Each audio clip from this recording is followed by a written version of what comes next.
I've listened to Redheaded Stranger by Willie Nelson for 3 years. And I listened to it once yesterday. Welcome to Spin It.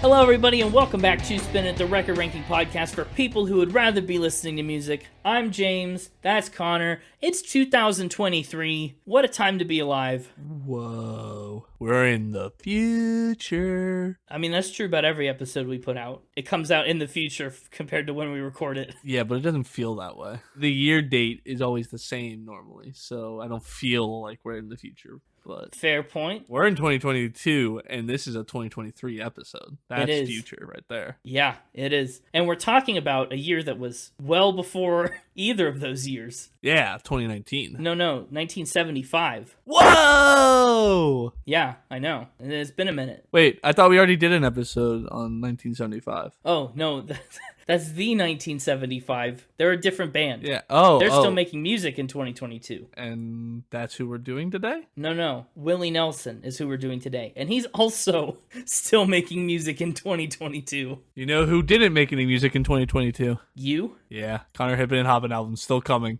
I'm certain win. Keep an eye out. No hard ETA yet. Wow, not even an estimate. Okay. So we're talking about Willie Nelson. 1975, he released Redheaded Stranger, one of his most well-known and renowned albums. That's our focus. Yeah, not his most renowned, but, somebody didn't want to do that one, even though I set it up for the spin cycle. No, that's true. This one, I honestly think, is better. Well, did this one spend over 10 years on the top country charts? No. Then it's not better. Yes, it is. But we'll get into that in a minute.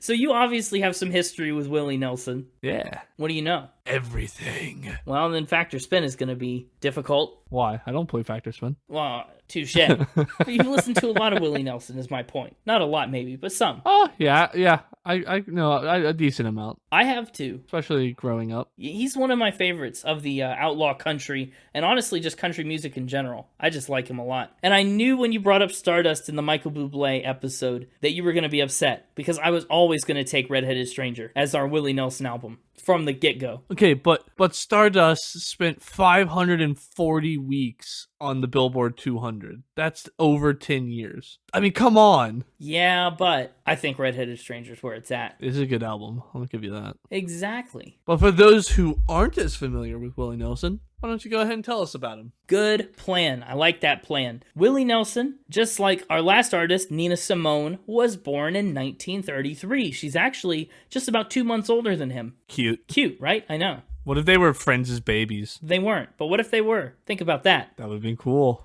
They were from totally different places. Can you make a Photoshop of two babies next to one another, but put Willie Nelson and Nina Simone's face on them? Yeah. No, they definitely were born very far apart. Willie Nelson was born in Texas, but he was raised largely by his grandparents in Arkansas. His grandma and his grandpa bought him his first guitar in 1939, and he started singing in his local church choir with his sister Bobby. By age 7, he was already writing songs, and soon he joined a local polka band, if you could believe it. Oh, just like Weird Al. I guess you're right. This is the perfect stretch of episodes to talk about Willie Nelson. But yeah, a polka band. He had a lot of weird jobs. Yeah, he did. He got around. Sold Bibles. Yeah. Other things. Yeah, okay. We'll get into some of his shenanigans, yes, but he was a true drifter. He was never in one place for too terribly long, and he was never doing one thing for too long, except music, which he obviously has done for a very long time. But his childhood musical inspirations include a couple of artists we've already mentioned, like Lefty Frizzell, Ernest Tubb, Frank Sinatra, Bob Wills, and of course, very notably, Hank Williams, Sr., that is, from episode 12. Not Junior or Junior. Or the third. Or the third. Wait, that's Junior. I think it is. Okay, the fourth. Which one's just a cousin, but adopted the name Hank Jr., even though that wasn't his name? I think that's the fourth. Maybe. It's a mess. Willie Nelson started in his teen years making money by gigging around honky-tonks and dance halls, and in high school, he learned how to farm and raise pigs as a member of the Future Farmers of America, which, If you know anything about Willie Nelson, you'll probably know that that knowledge turned out to be pretty important to him later on in his life. He also, like you said, took on a lot of odd jobs in high school. He joined the Air Force in 1950, kind of in the same wheelhouse as Johnny Cash.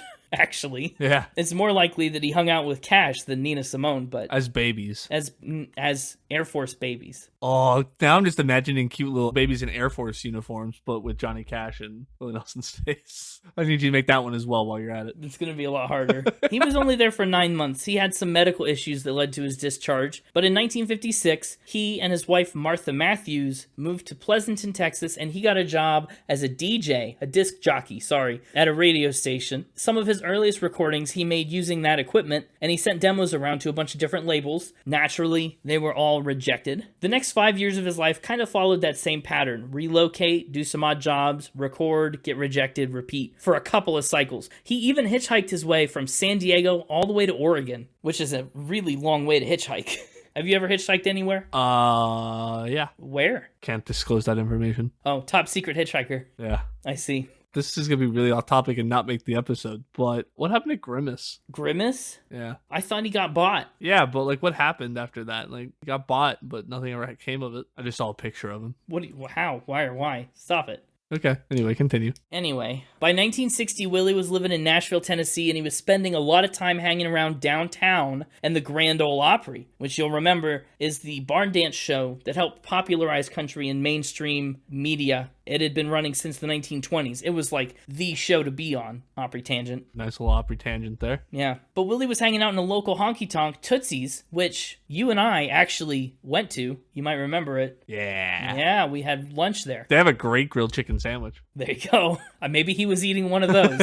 But while he's hanging out in Tootsie's, he starts to encounter people like Hank Cochran, a songwriter who connected him with all kinds of music publishers and others. People started to cover all of his songs like Hello Walls, and very significantly, Crazy, which was covered by Patsy Cline and became a massively important staple in the country music canon. It was one of the biggest jukebox songs of all time. Crazy. That's the one. It's a little better than that, but yes. In 1961, he finally got a deal signed with Liberty Records, and he put out a lot more singles. You'll recall, this is kind of before the album era of music was in full swing. The industry was really just starting to pivot that way in the early 60s, so he's still doing a lot of radio singles and stuff. He would go on to work with Chet Atkins, he would join the Opry himself, and he befriended fellow outlaw country icon Waylon Jennings. For the most part, though, the 60s were kind of a period of limited success for Willie Nelson. In 1970, his Tennessee ranch burnt down and sent him moving back to Texas. He found himself in Austin, home of the now iconic and also now extinct Armadillo World Headquarters, which housed the city's hippie scene. Massively important venue in country music and country western history.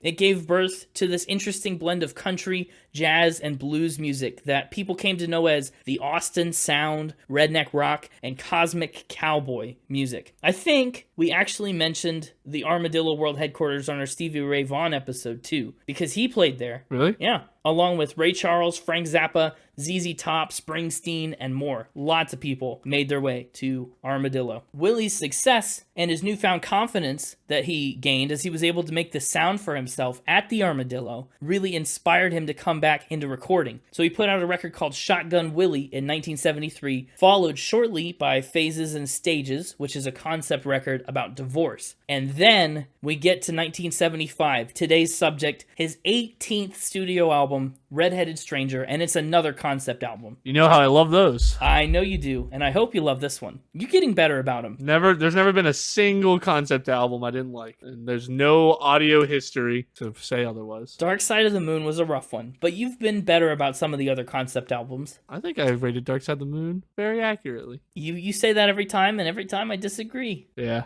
So, at this point, Willie's just moved to Columbia Records, and they gave him complete creative control over his music. Unlimited power. Yeah, he did. They said, here's some money, go make an album. So he took this money and he made the cheapest record he could make. The production is pretty much Willie's guitar, a little piano, some drums. It's really pretty bare bones throughout. So much so that when he presents this record to Columbia executives, they said, great, let's record it for real. Like they thought it was a demo. They said, we sent you out to do an album. And he went, I did. They said, no, this isn't it. And since he had complete creative control, they really couldn't argue. And that was Red-Headed Stranger. You know, looking back after all the record success, Columbia record executives would eventually say there were 1,000 reasons that that record should not be a hit, but it took on Willie's personality and became a hit for all the right reasons, because it was Willie Nelson. It was Willie's statement. We don't think it should be a hit, but apparently it is. That's really how it happened. Yeah. They were like, this sucks. And the fans were like, no, it doesn't. And they were like, oh, no, it doesn't. Well, if you're going to buy it.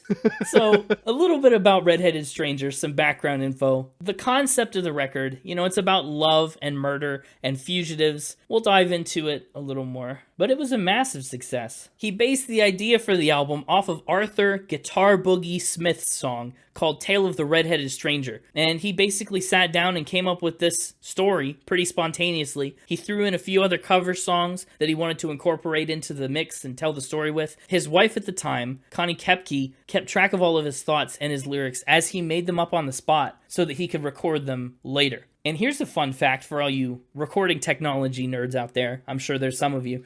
Red-Headed Stranger was recorded on the very first 24-track console in the entire state of Texas. And that's really funny because it uses so few tracks. It kind of feels overboard. Very first one.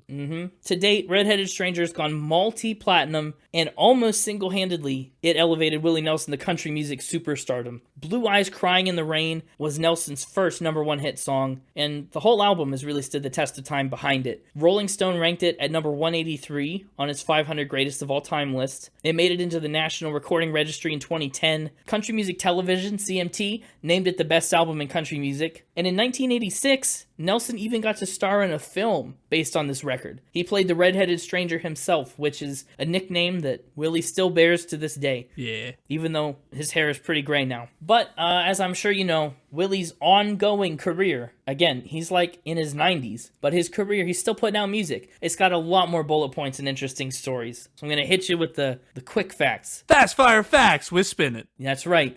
In 1977, he had a really close brush with the DEA and the IRS, which was pretty significant. Yeah, he had multiple of those. That's just the first. In the 80s, he put out an instant classic hit, one of my favorite songs of all time, period. Poncho and Lefty with Merle Haggard, which is now in the Grammy Hall of Fame. He put out 2 collaborative records with Waylon Jennings, and you might remember from our Johnny Cash episode 43, that he joined Cash, Jennings, and Chris Christopherson in the supergroup The Highwaymen. Yeah. In 1990, he had another run-in with the IRS. This time, he owed them $16.7 million. He had to sell almost every single thing he had, and he put out a tongue-in-cheek record called The IRS Tapes, Who Will Buy My Memories? Yeah, and literally, like, he basically sold or had everything taken except for his, like, most famous guitar that he hid with his manager. Yes, that is true. Trigger, his old guitar. Yeah. Which is really cool. It's named after Roy Rogers' horse. He bought the guitar in 1969, and actually, it's super special to him because he's got 100 names scratched into the wood of it. All of his friends, people that he's encountered in the music business, you know, superstars. It's a really special guitar. And he's actually played it so much there's a huge hole worn in it where the pick would hit the body as he played. So it's an incredible guitar, and I encourage you to look it up. But yes, the fans, when the IRS came after him for $16 million, they bought all of the things that he had to sell and then donated them back to him. And he did eventually square up with the IRS. They broke even. Just by 1993, in fact, within 3 years. Throughout the 90s and 2000s, he did a lot of work expanding his collaborations and his philanthropy. He worked with UNICEF, We Are the World, and more. Not to mention, he helped found Farm Aid to assist farmers. And as you may have guessed, and probably already knew, he's a very vocal advocate for marijuana legalization in all forms. In 2020, he did a few live streams and raised more than $700,000 for people and families who were struggling financially during COVID. And he continues to tour and perform and release new music to this day. I actually just saw him on tour last year for the first time. I really was excited because I had tickets that got COVID canceled. So I was glad I got to make it back and see him again. That's awesome. It really was. And you know, he's 90 something. So it's like you kind of just go to say that you've seen him, you know? But it was really something. He's an icon. And he's actually an icon for a lot of reasons. To date, he's put out 98 studio albums, which I think that's more than anybody we've talked about so far on this podcast. I think that, does he get the Spin It Award for that then? I have to go back and spot check the Johnny Cash episode just to make sure, because I know he put out a lot as well. But I think it goes to Willie. Can we give him the tentative most albums? Yeah, I think so. 72 of those albums were solo records and 26 were collaborations. He's also put out 14 live albums. He's had more than 51 compilation albums come out over his career. There's a ton of Willie Nelson out there. He tours with The Family, which is a band made up of actual family members. Nice. Yeah, he tours with his own family. Accolades, he's had a long career, long list of awards to go with it. The Country Music Association has even named their prestigious Lifetime Achievement Award after him. So, he's it, Yeah. He has a dozen Grammy Awards spanning from 1975 to as recently as 2020. And he's earned 11 CMA Awards, 8 American Music Awards, the Library of Congress's Gershwin Prize. Woo! By the way, he's the third winner of this to get a full episode. I don't think we mentioned it the first 2 times. Really? Yeah, but he's our third Gershwin Prize winner. Who's the other 2? There haven't been very many that have won it, but others that we've done episodes on include Billy Joel, who won it in 2014, and Stevie Wonder, who won it in 2009. Huh. There you go. Yeah, who knew? Now you do. I sure do. Yeah. Willie's also got 6 Academy of Country Music Awards, and Rolling Stone named him the 88th greatest singer of all time in 2008. That's a lot of information. Suffice it to say, Willie Nelson's an incredible guy with a wild and storied career. It's already impacted country music in such a huge way. I feel like, it's just been significant all around. Yeah. Well, are you ready to get out of here? And let me take a stab at some facts and spins. Sure are. By get out of here, I mean just sit here silently while the mixtaper goes, because I'm always here as much as you try to claim my leave. That's right. Fair point. Hey, it's me, the mixtaper. Hello, happy 2023. Welcome back to the podcast. How are you? Super optimistic for technically year 3 of the podcast. Oh, but more importantly, this is season 6 of Factor Spin. Season 6 of Factor Spin starts this episode. This is a blank slate. Will we be in a deadlock tie for 20 episodes in a row like last season? We're about to find out. It all starts right here, right now. Let's go. We're going back to a very classic formula of facts. The classic 4 ramp. Okay. Here lately, I'd been mixing it up. We hadn't really been ramping as much. Nina Simone started with the ramp, but we kind of de-escalated from the monkey fleet. Yeah, the monkey fleet was a big hit. The shot was also wild. Nina Simone was a roller coaster, suffice to say. Yeah, this one's just a standard ramp. Okay, I can get behind it. To start off our ramp, he ran into a burning building. Are you talking about the time his pig farm caught on fire? Sure, I think so. Okay. Started to say sure am, but then I was like, I better double check. It sounds like you think not. This is his place in Nashville? Uh-huh. Yes. It caught on fire. He ran inside. Yeah. I believe he ran inside to save some weed, right? Oh, man, you know this one. I think I've heard it. It's a pretty popular Willie Nelson urban legend. Oh, man, not an urban legend. It's true. Well, that's what you want me to think. Yeah, but it's also true, and I would say fact right now, before you have time to lie about it. Dang it, yeah, it's true. Not off to a great start for season 6. Well, welcome to my world. So yeah, he ran into his burning homestead to save some of his weed. Was it a particular kind? Like I don't know. It sure was. What kind? Not that I could tell the difference. What made it special? It was a pound of Colombian grass. Sounds hard to come by. And it wasn't because he really wanted it. It was just so the firemen wouldn't find it and turn him over to the police. Oh, well, that makes sense. Yeah. And 100 tapes of yet to be recorded songs burned up in the fire. Oh, that's sad. Wow.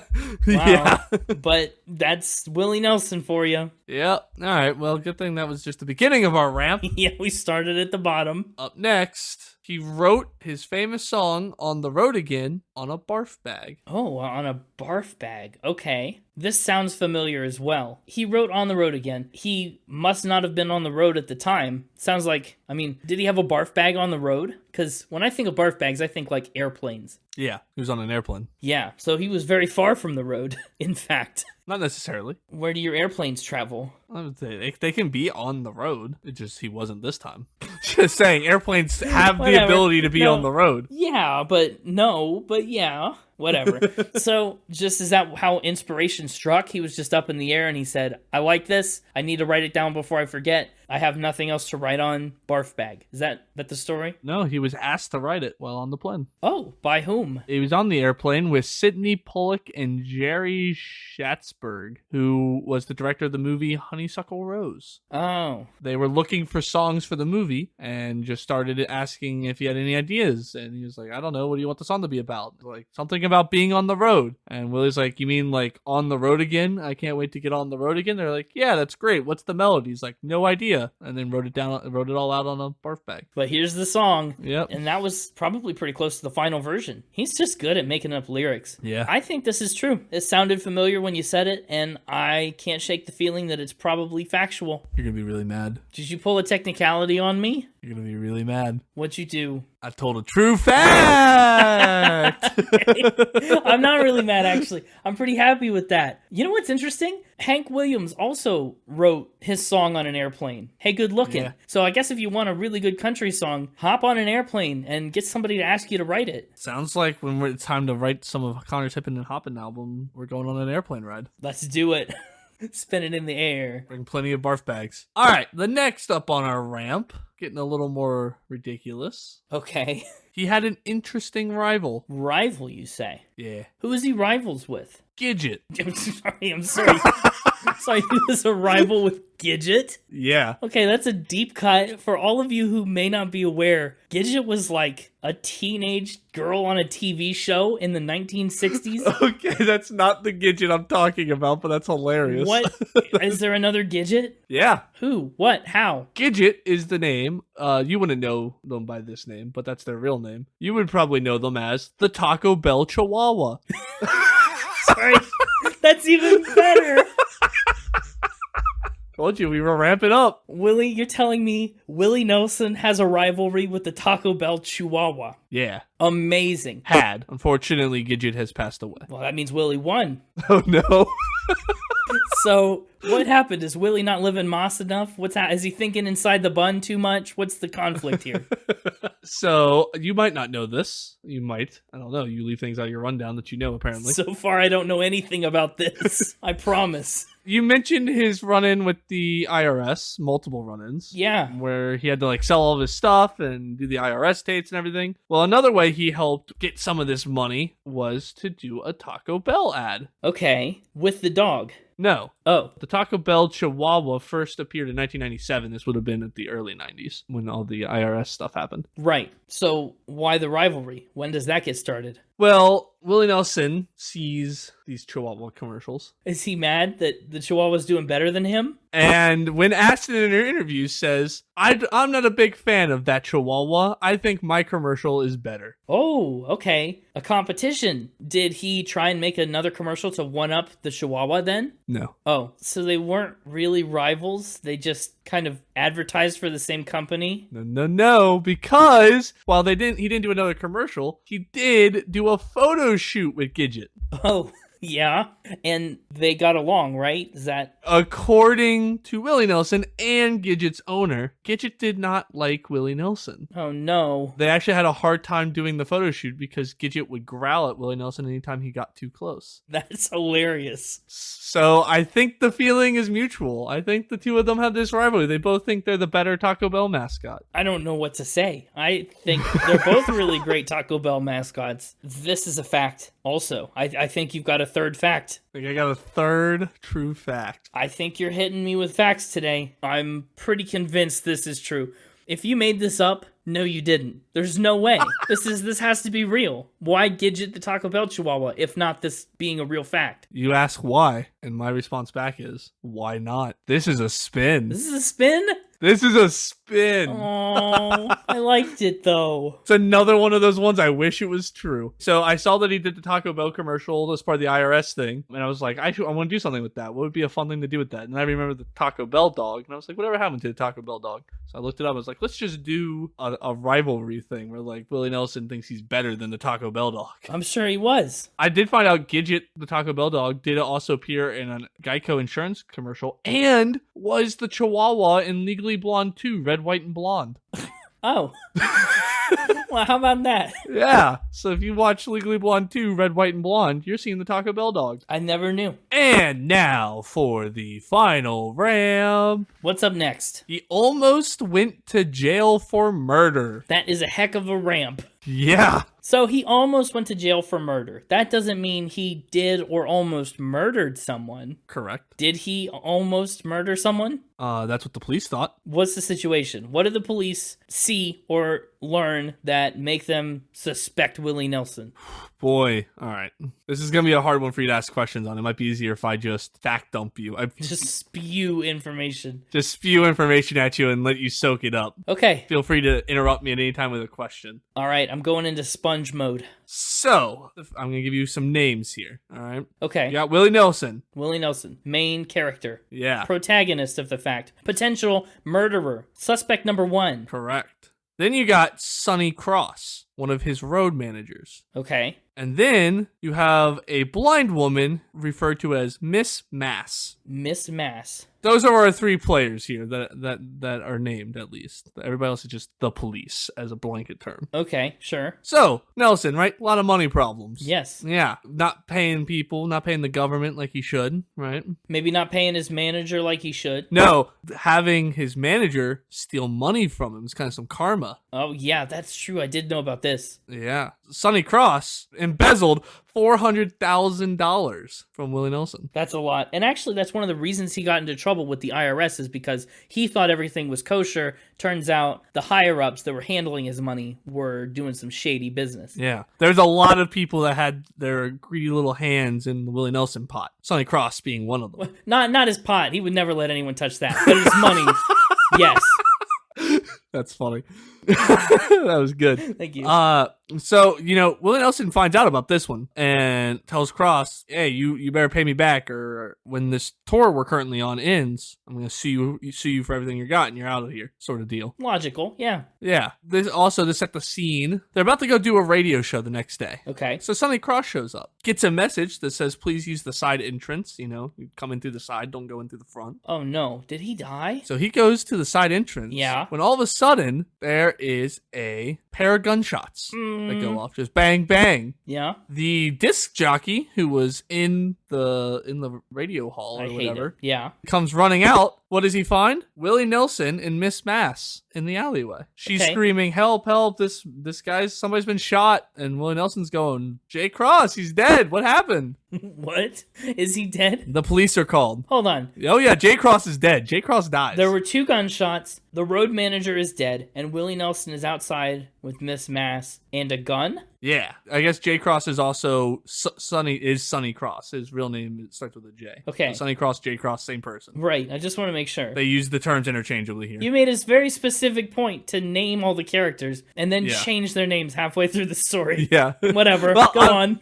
Sonny Cross, dead. Yeah, this is a conundrum. Police show up. Comes to find out, Miss Mass, she's blind. Yeah. Blind person not going to be able to shoot somebody 20 feet away, right? Well, no, I don't think she did it, unless it was an accident But the only other person in the alley, Willie Nelson, that we know of. that we know of. You're correct. At this point in time, I'm kind of taking you through the story. Yeah, I'm familiar with how storytelling works. Yes. Miss Mass says she heard Willie and Sonny arguing just before the shots. Not implausible. Basically, all the signs start to point towards Willie Nelson, right? Yeah. He was in the alley. Blind woman identifies Willie Nelson's voice in a lineup. But there's one detective on the team who doesn't think things are adding up. Oh, It's like, I don't think Willie Nelson did this. an unnamed character. Yes. Yes, unnamed character. So, he does a little more digging. He starts to suspect the blind woman, Miss Mass. Really? Yeah. Why? Because at the time, his partner had a broken arm. And when he introduced himself to the blind lady, She held out the right hand. she shook his hand as if she could tell his arm was broken. Interesting. So she's faking it, maybe. That's exactly what he starts to think. But,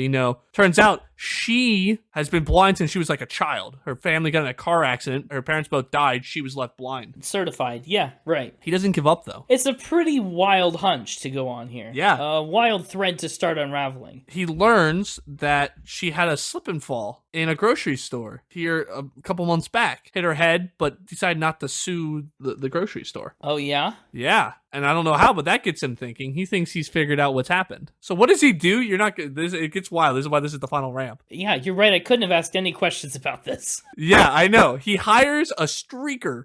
Okay, what a way to go. He gets his captain and some other police people. He goes, I'm pretty certain she's not blind. And they're like, what do you mean? And he's like, watch. And he hires a streaker to run past her while she's in the park one day. He tails her to a park. Yeah. And has the streaker run past her. And as the streaker runs past her, she turns her head and follows him and gets a look of bewilderment on her face. Like, why is there a naked person running past me? Yeah, as anyone would. Which is then like, hello. She obviously could see that he was naked. And so that's enough for the police to be like, all right, let's bring her in, question her, have a doctor come in and like test her eyesight, yada, yada. Turns out when she hit her head, it miraculously caused one of her frontal cortexes to reattach and she regained sight in her left eye only. Whoa. And the person who was involved in the car crash that killed her family, none other than our road manager, Sonny freaking Cross. What a twist. I wondered why. I was like, why would she kill him? But okay. That's a pretty solid alibi. Is that how the story ends? I mean, yeah, Willie Nelson's exonerated. Almost goes to jail for murder. As a thank you, well, it was like, is there anything I can do to, like, thank you? And the cops asked him to come to his wife's grave, plot and play a song for her. And so Willie Nelson goes to his wife's grave and performed Blue Eyes Crying in the Rain. Oh. Which is on the album we're about to talk about. Sure is. You know what I hate about this? That you just said that. Because everything else about this fact, why else would you even tell me if it wasn't true? That last little bit means it could be a spin. Yeah. Okay. What? You say, so you're thinking I just added that detail to make it a spin? I feel like, yeah, why else would you go to the trouble of setting up this elaborate, convoluted story if it wasn't true? But then I think you'd think that I would think that, and then you would add in a fake little bit to make it a spin, which would be that last little bit there that wasn't related to the story. I don't know if this would affect your decision or not, but what if I promised that there was no tricky little one detail is a lie shenanigans going on? That it's either all a bold-faced lie or all 100% true. Okay, if you're willing to double down on that. I didn't say I was willing to. I just said, would that make your decision easier or harder? Absolutely easier. That'd make it way easier. Yeah, why not? Let's double down on it. Then it's 100% true. Think I've gone fact, spin, fact. Yeah, and what I think you did here is I think you thought that by doubling down on it being 100% true or false, your confidence in that would lead me to believe it was a spin because you knew I would think otherwise. But it's honestly... You don't know me. You're not in my head. I don't know anything anymore. I think this is a fact. This is a spin. Oh, all of it? Wait, all of it? 100% a spin. Can't believe it was so good. Everything I just read you is the synopsis to the season 1, episode 11 of Monk, called Mr. Monk and the Red-Headed Stranger, where Willie Nelson plays himself, and that's the plot of the episode. Wow, what? I don't know anything about that show. It's a detective show where the main character, the main detective, he's got like every phobia in the book. That's why the detective didn't have a name. Yeah. Because he did have a name. I am mad now. Because also, in other circumstances, you would say he almost went to jail for murder. And then the fact would be about the TV show, and it would be true. This might have been a win-win for me. I guess we're just flipping 50-50 on season 6. The curse! It followed us into the new season. I was captivated by that story. Darn, I knew the first 2 facts that you hit me with. Yeah. Huh. I really pulled it back with the 2 spins. Yeah, you really did. Good spins. I think there were some good ones. Darn it. Started at the bottom, now we're here, 50-50. 50-50, as always. All right, well, I'll see you next week for another exciting round, hopefully not 50-50, of Fact or Spin. Yeah! Yeah, hopefully not, but probably 50-50 at the end of the day. Anyway, welcome back, Connor. Yeah, it'll probably be 50-50. Thanks for having me back. You're welcome back. Even though I reminded you right before the round started that I didn't leave, and you still told me welcome back. I say welcome back to the microphone, to the audience. Welcome back. We're not having this argument again. This is a whole new season. Can't keep having the same argument every season. Welcome back to the limelight. Once again, much like with Nina Simone, there's not a lot to talk about for the Willie Nelson album cover. What are you talking about? There's a lot to talk about. Well, no, there's an old-timey photo of Willie in a cowboy hat, nice little bandana, as Willie Nelson, redheaded stranger. It almost looks like a wanted poster. It's very reminiscent of the Wild West. Yeah, and it's got like that sepia like filter on it or whatever. Yes. You know what I'm talking about? Yeah, back in the Wild West days, they didn't call that a sepia tone filter. They just called that a picture.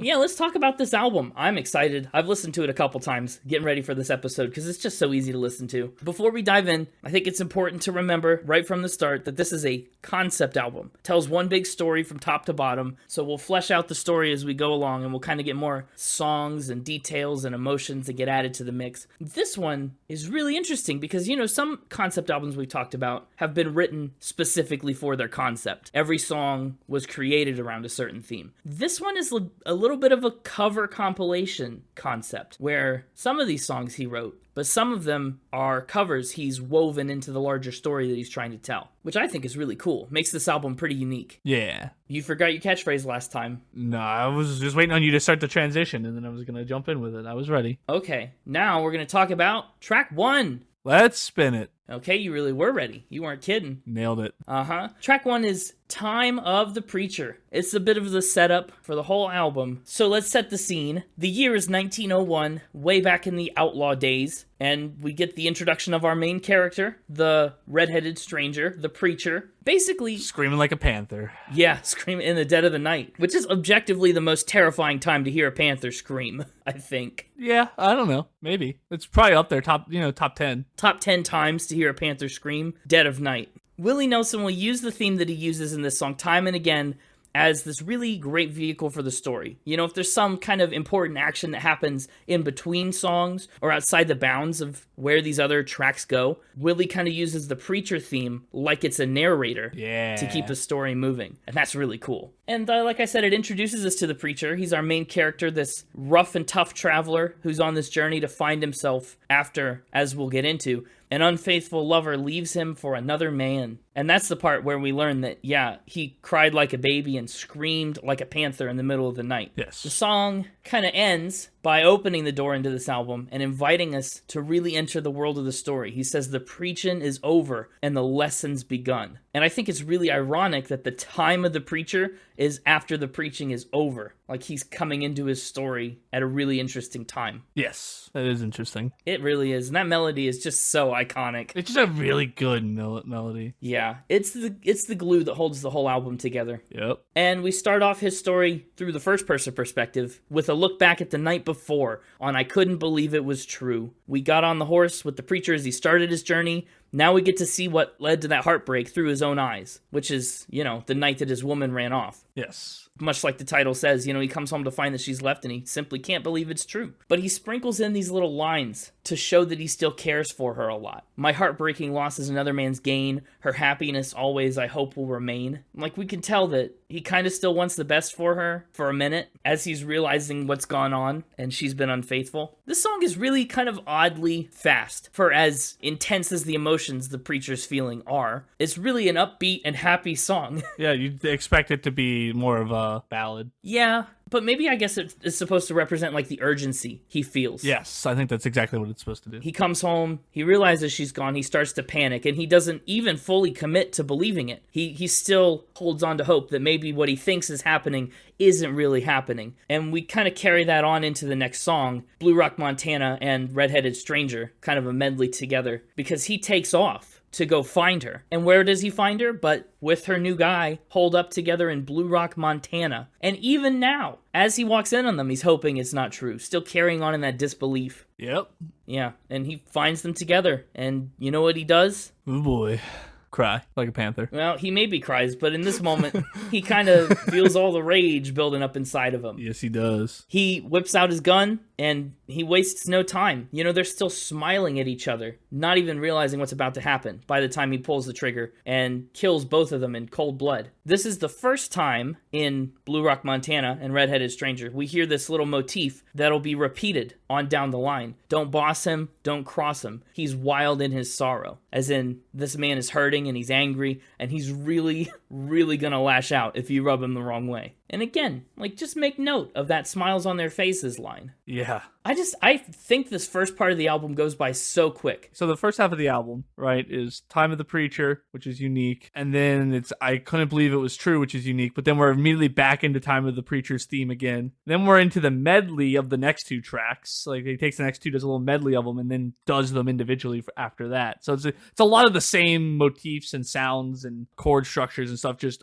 it all bleeds together. So it's very easy for it to kind of slide on by without you even realizing you're 6 tracks deep. Yeah, well, also part of it is that they're short. The first track is 2.5 minutes, then there's 1:30, 1:13, 1:30, you know. Yep. It's rapid fire action, which, I mean, I really like. It makes the pacing feel good. I think that's good for a concept album. You know, you want it to go fast. You want to tell the story, and stories can't drag out, right? So you got to be constantly, you know, here's this beat, here's this beat. Yes. Not only that, I mean, I think that's really good for the overall vibe score of just having a consistent sounding album where nothing gets boring. And so your two options are kind of either do what we've done here and break up all your story beats into individual short songs, or do more kind of what Green Day did, where they're just these anthem songs that each have like 5 parts to them that drastically change between parts. Yeah. In order to get the same thing across. Yeah, and that's not really Willie Nelson's style. And I don't think that would fit the album. No, I'm not saying it would work for Willie Nelson. I'm just saying those are your two options for how to tell a good story. Right. And the other thing that's interesting about the pacing right now is that, I mean, you might think, wow, we've already told a complete story. This guy, his lover, his wife, the infidelity, the journey across the country, the murder. But this is like 5 minutes in, and this is just a prologue to what the album is really about. Yeah. Which, I mean, he talks about again on the next Time of the Preacher theme. He says the story's just begun. It comes way on down the line. But after that first taste of Red-Headed Stranger, we get the album's biggest single and one of Willie's career high hits. We've already mentioned Blue Eyes Crying in the Rain. It's a cover. Yeah. But once again, probably the most transcendent song from this record.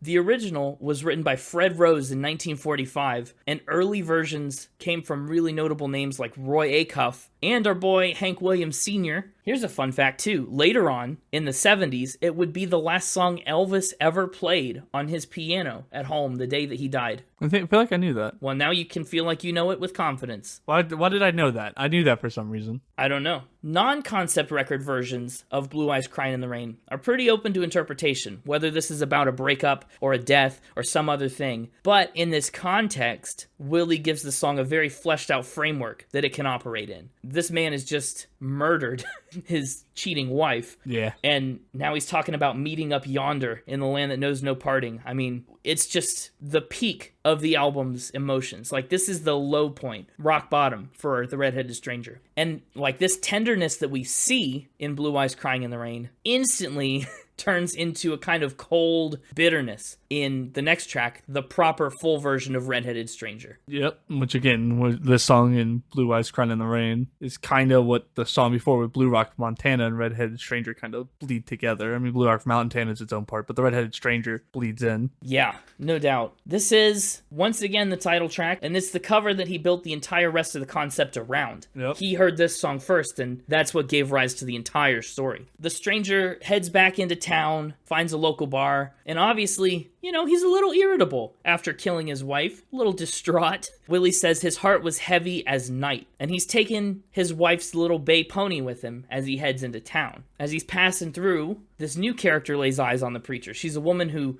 casts greedy eyes on his wife's horse. She wants it for herself. So she tries to get flirty with him, win him over in the saloon, but boy, he snaps the second she touches that horse. Yep. Because, you know, that's like his last tie in his life, the last memento he has to remember his wife and the love that so abruptly turned sour. And, you know, she crosses him. Don't boss him, don't cross him. Well, she crosses him and he bites back. He kills her dead in the street, but he gets away with it because you can't hang a man for killing a woman who's trying to steal your horse. Shouldn't touch that horse. No kidding. Which is a wild metaphor in the context of his murder of the man who stole his woman. Think about the parallel there. Yeah, because she was his horse and he tried to steal her. Well, yeah, I mean, in a parallel sense, yes. But once again, it's just that hardening of his heart. He goes through all the emotions in these first 6 tracks.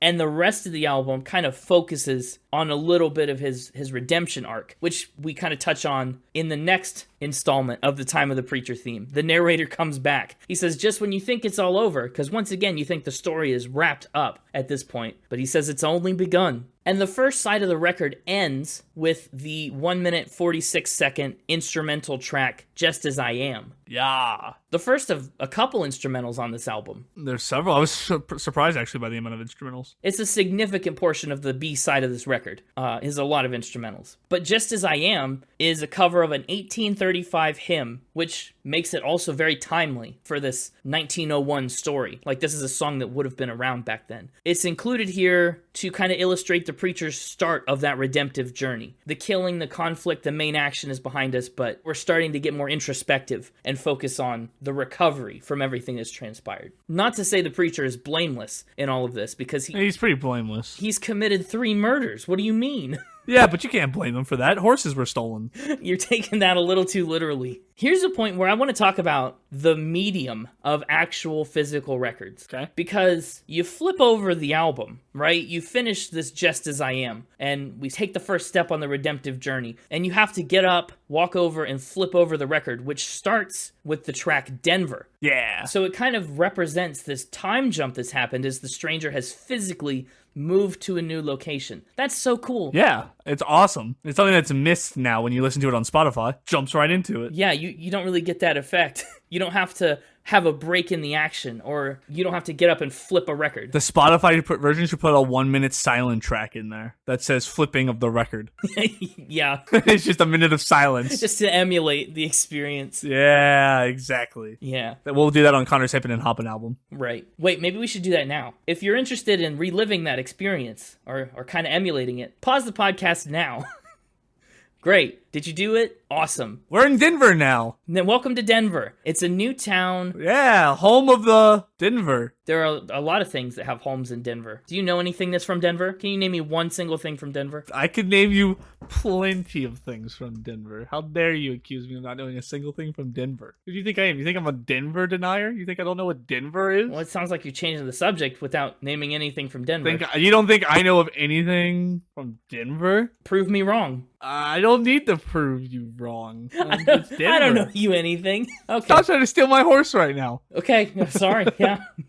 That's where the Broncos are from, right? It's the Denver Broncos. Okay. You sounded really certain about that. And the Red Rock isn't Red Rock. It's pretty close. Yeah, it's pretty close to Denver. Good job. The amphitheater. And other Denver things. Yep. You nailed it. That's it. I'm sure Denver's got a zoo. So there's the Denver Zoo. I mean, come on. The Denver State House, the Denver Capitol Building. You can't you're just naming things that everywhere has. It's things from Denver. If I had to make a list of things of everything in Denver, those would be on that list. Okay. Well, you got a point. Can't help that that's what I chose to choose. Okay. Well, one thing from Denver, at least at this point in the story, is the redheaded stranger. He's moved to this new town where he can kind of be his own person. Clean slate, way to start over. Clean slate, fresh start. Yeah, exactly. No murders, no horse thieves, just strangers. I mean, he still carries the emotional baggage of that with him, but the song explicitly says it's nobody's business where you're going or where you're coming from, and you're judged by the look in your eye. So nobody cares what his past is, except for himself. Yeah. Gotcha. He's like, I murdered a bunch of people, and they're like, yeah, but this is Denver. That happens like every week. We don't care. Yeah. Well, once again, we kind of get a familiar scene. He strolls into another local saloon, meets another local woman, but things go a little differently this time. She doesn't touch his horse. Yeah, she knows better. But in an amazing parallel of Blue Rock, Montana, they smile at each other, just like his wife and her man, and instead of dying with smiles on their faces, the stranger finds the heart to dance with her. So he's kind of starting to find love again, really and truly starting over. It's exciting. It is, and it's a heck of a 53-second song in terms of its significance to the story. It tells us so much about what's happened in the time of the record flip, you know? And then we move into another instrumental cover. Yeah, O'er the Waves. days. Yeah, and this is a song that originally had words, which I guess it still has words, it just doesn't in this instrumental. It was written by Juventino Rosas in 1888. It's a Spanish love song, and it's been covered by everyone from Chet Atkins to the Beach Boys. So was I right to interpret this as like the song they were dancing to? Yeah, that's actually kind of the way I think of it too. Nailed it! I'm so good at this. Yeah, well, it's kind of in that waltz time, you know? Exactly. And How do you think a waltz goes? Or are you just doing the song? that's the song, but it's in Sorry. a waltz time. 1, 2, 3. 1, 2, 3. Typically, exactly, when somebody's like, oh, it's like a waltz, their example is da da da da da. And so I was like, why was I was a little thrown off by your example. It's the song. It's actually the song. It took me a second to realize that's what you were doing. Right. No, it's in 3/4 time. That's what you need to know. But the lyrics of the song, when it does have words, they say, "If within my pain your refuge will come to disturb me, I will follow your love. The wind will take the moans of my heart, and it will always repeat the accents of my song." Nailed it. Really intense. That's like Nina Simone Ne Me Quitte Pas levels of poetry.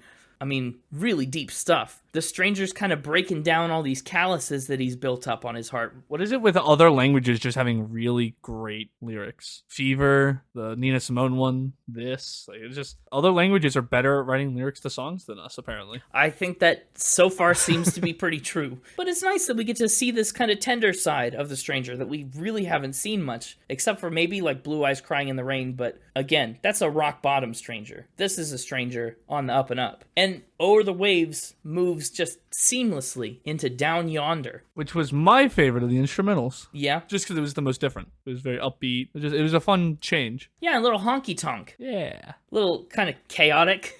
I don't know, I like it a lot. I don't have too much to say about it, except it's just a good song. It feels like one of those songs that would play on one of those automatic pianos that just plays the song for you. Yeah, like a player piano. Yeah. And it's interesting for me. I mean, some of these songs I can listen to and understand how record execs were like, are you going to make a full song or is this just a demo? Like Blue Eyes Crying in the Rain. You know, doesn't sound like a full song. It sounds like a demo. Down Yonder is a song I'm like, okay, yeah, that sounds like an album track. Yep. And honestly, it's pretty impressive. It stands out for its instrumental. But then the next actual lyrical song on the record is another of the album's big covers, Can I Sleep in Your Arms? And boy, is it a long one. It is. This is the album's longest track at 5 minutes and 20 seconds, which is like an absurd factor longer than the album's shortest song. The differential is great. This song was written by Hank Cochran in 1973. Hank and Willie were actually close friends. And like I mentioned, I think back when we talked about how he got his start in Tootsie's Honky Tonk, Cochran played a big part in getting the ball rolling in the early days of Willie Nelson's career. So during Can I Sleep in Your Arms, the stranger is, in my mind, kind of pleading with this new woman, showing this vulnerable side, and he's outwardly admitting the loneliness that we know as the audience that he's felt inwardly for the last long time. He's kind of coming to terms with that and feeling comfortable enough and ready to express that. It's a big step. He just has such a perfect voice for these style slower songs. Yes, he does. The way his voice kind of jumps from note to note, it's just perfect. Make this record with somebody other than Willie Nelson, and I don't know if you've got a hit. Yeah, I don't think you do. That's a bold claim, but I don't think you do. Yeah. Somebody like Elvis, who just has an iconic voice, maybe could get away with something like this if done in a slightly different style, you know? Yeah. You know who could get away with it? Willie Nelson's own son, Lucas Nelson, sings just like him. Sounds a lot like Willie, and has his own musical career. That's awesome. Yeah, but I like it. I just like the sincerity and the honest side to Can I Sleep in Your Arms? Yeah, and this one gets like an honorary instrumental status because like half the song is just instrumental. Yeah, it indulges a little bit. But you know what song is like tight, no wasted time whatsoever, but also really good and memorable? Remember Me When Candlelights Are Gleaming. And like a normal song length, only 250. Yes. Yeah, this is probably one that they especially pushed for radio. It's one of my favorites from this record, and one of the best performing, too. It peaked at number 2 on the Billboard country charts when it was released. It's alright. It's alright. It's pretty good. The stranger's breaking these ties with his cheating wife, finally fully coming into his own. Although, once again, it's kind of funny to think of him as the victim through this point in the album. He literally has murdered several people, but he is finally starting to free himself from the emotional burdens of that. You know, he acknowledges that he'll never be the same. This experience has really remolded him into a whole new person, and all that he asks is he's just remembered for the right reasons and the good that he tried to do, in spite of all the turmoil that surrounded him. So what happened to this song to me is the same thing that happened to a lot of other songs on this album. They were in my top 3, and then another song would come along, and, you know, I had 2 in the top 3 that just never getting knocked out, but that third spot in the honorable mention, they just kept stepping down. I'd find something else to put up in spot 3, which would kick it down to honorable mention, and then another one would come up, and that would kick it off the list. Like, it was just this rotating list for the final couple spots on my top 3 list. Yeah, so this one got edged out. This one got the boot, yeah. Interesting. Surprising, because I don't think I'd boot it for anything that's coming after it. Me and Spotify would disagree with you. Well, you could disagree all you want, but I disagree with you too. I disagree back. Well, I guess all I can do is put my hands on the wheel. One of my favorite lines on the album is, it's a little bit certified poetry, but it's also not super poetic. I just like the sentiment behind it. He says, "A brighter face may take my place when we're apart. Another love with a heart more bold and free. But in the end, fair weather friends may break your heart, dear, and if they do, remember me." And that kind of shows, I think that's a full circle moment for the stranger. Because when the first brighter face takes his place, and he gets cheated on, he gets really cold and bitter and, murderous. He hadn't moved on yet. Yeah, and now he has moved on, and he says, remember all the good things about the times that we had, even though more good times are ahead of you. Remember me in a fond way. I just like it. Yeah, I don't know, it's just I guess the upbeat instrumentals don't work as well with his soulful singing as the more melancholy sound is, but then again, that's maybe just because that's what he's known for, biasing me, and that's why something beat it out. Fair. Is the thing that beat it out Hands on the Wheel? Oh, it absolutely is. Yeah. It's such a good song. It is. Hands on the Wheel is a revisiting of O'er the Waves, but this time, he's like truly come all the way. He's got his hands on the wheel of something that's real, and he's finally getting his life back under control with his new woman and a family by his side, which is something that he's always lacked, at least since we've known him. Yeah, and this time it has lyrics. It does. Lyrics, great lyrics too, like, with no place to hide, I looked in your eyes and I found myself in you. Really good lyrics. Oh, and just the vocal runs, like the chorus, I looked in the stars, tried all of the bars, or whatever he does, you know, where he goes all crazy. Yeah. I don't know, it's an awesome song. And I'm just now putting together that, you know, it's based off of Over the Waves, and this is Hands on the Wheel. So is he on a boat? Yeah. Boat wheel? It could be steering a ship into the sunset, off exactly into the distance to a new future and the promise of being in a new situation. Yeah. I think he's steering this ship to Spain. Yeah, it's possible. I think standalone Hands on the Wheel loses a little bit of its wonder, but I really love it in the context of the concept. Really? I don't know. I think it's just a very pretty song all by itself. Well, it is. And the album closes with Bandera, which is Spanish for flag, so that's why I think he was sailing the boat to Spain. Yeah, and I love the implications. You know, it's an instrumental once again. Because again, Spanish for flag, it's like the flag on the boat, and this is what it is. Well, there's a lot of different options, and that's what I like about it. As an instrumental, we can't say for certain, but I mean, take your pick. It could be a flag, like planting a flag, claiming this new life for himself after the long, hard journey to get there. He could be waving a flag of surrender, letting his walls down, letting himself be known and loved by his new family. It could be like a flag at half-mast, mourning all the things he left behind. Sure. Yeah, absolutely. I'm all for it. Yeah, either way, you know, it's up to you. Whether it's at half-mast, being lowered, raised, planted in the ground, it is the flag of a ship. It's time for Final Spin. We need a Time of the Final Spin theme throughout the episode, like Willie Nelson uses Time of the Preacher. Exactly. Yeah. Hit us with your thoughts. All right, I'll hit you. Bam. Yeah. That hurt. Music. I like this album a lot for its music. I know a lot of these are covers. This album does barely squeak out a bonus point. It's a squeaker. But the music on this album is awesome. I think it's so consistent, track to track. Everything flows into the next really nicely, and it contributes to the overall telling of this story. With the exception of I Couldn't Believe It Was True, which we said is weirdly fast and upbeat when it feels like it shouldn't be, unless it's maybe the panic. Either way, I think the music is pretty spot on for this. I'm giving it a 90. Nice. It's catchy, it's memorable, and it's pure like outlaw country that sounds like it could be from 1901. Lyrics, a lot of the songs are missing lyrics, but I love the way that he's crafted this concept and done it with cover songs. It's not an easy thing to do. If any of you have ever tried it, I mean, it's tough, and he executes it pretty perfectly. You don't know what I haven't tried? That's true, I don't. I think the songs where he does tell the story, he does it pretty efficiently. In the songs where he doesn't tell the story, and he just leaves us with little implications and little sneak peeks like breadcrumbs at what he wants us to know about the stranger, I think that's really effective. Given lyrics in 89. Instruments and production, I mean, I kind of agree. The record sounds a little rough around the edges, but also it's meant to, and I think that helps it. I didn't think it sounded rough. It was great. It's great. It is. It's absolutely great. It just sounds different than a lot of contemporary country music at the time, which, to its credit, worked out for it. This album has gone down as a legendary one. His instrumentation is pretty phenomenal. To just hole himself up and make a really cheap album, to have the piano playing and the guitar be as captivating as it is certainly an achievement. So I'm giving it an 86. And the overall vibe, I mean, that's kind of what we've been talking about this entire album. I'm giving it a 93. It's excellent. Like I said, he just barely squeaks out that bonus point, and that gives the album a total score of 90.9. 90.9. Does that get it into the top 100? Close. That puts it at number 68. Oh. Not really that close. It's in the top 100 by a bit. No, okay, but like anything that, like, it's around that 89-90 threshold where everything in your top 100 like kicks in. Like, where's number 100 at in terms of a score? It's like at around an 88 or an 89 if I remember right. 89.4 right now is 100. 89.4. So yeah, me asking if a 90 was close is, I think, reasonable. It is. I like this album a lot, and I think we might have to do a playlist picked by committee between the two of us. Ooh, wow. Let me hit you with my top 3, then we'll dig into it. Yeah, I'm just not willing to commit to one myself. My top 3 in album order. Time of the Preacher. Which one? Fair enough. Well, how shocked would you be if I said number 7? Track 7. Track 7, the 26-second Time of the Preacher.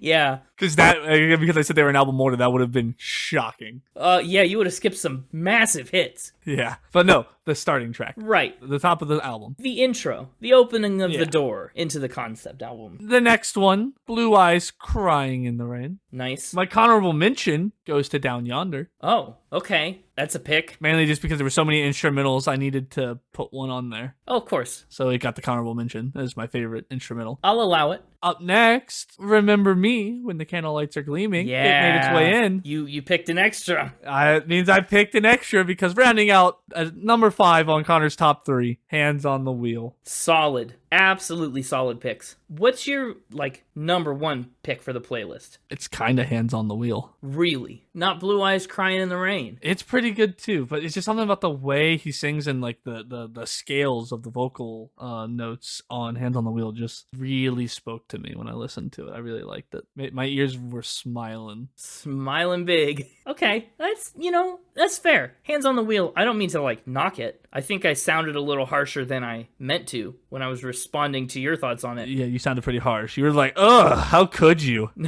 Well, I just really Remember Me. And so in comparison to that, Hands on the Wheel, I was like, oh. But I like it for a way different reason. And for its intended purpose, Hands on the Wheel is about as good as it can get. And I will say my second choice, if I was picking both, would have been Blue Eyes Crying in the Rain. So it's a close second. But I doubt you want both of those two. So what are you thinking for the other one? No, I'm thinking it. I have to take it. It has to be there. Plus, Hands on the Wheel has the harmonica that kicks in. Yeah. That we didn't even talk about back on that track. No, it's true. I meant to, but I forgot. When he's like, all of the bars, and the harmonica kicks in. It's so good. God, I love a harmonica. Are you really surprised I picked it? I love the harmonica. You can never have too much, according to you. Never too much. Every song should have a harmonica. I think that may be too much. I stand by it. So Blue Eyes Crying in the Rain and Hands on the Wheel? Is that what we decided? Yeah, I think that's fine with me. Fine with me. As for my score... This one, I'm curious. Really curious about. Yeah, what are you thinking? Well, every score you give now, for me, is going to be based around the fact that you gave Dr. Demento a 9. And so... Yeah.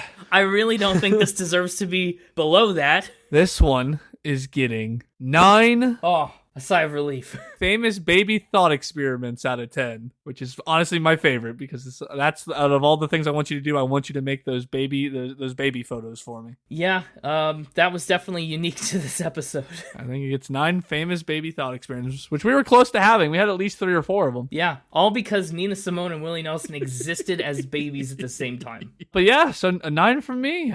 Awesome. And a 90 from you, so we're right in kind of the same ballpark. Where in your 9s is it going? As for where where on the nines is it going? I'm gonna have to think on it. It's gonna go somewhere around Johnny Cash. Okay, lock it up in Folsom Prison.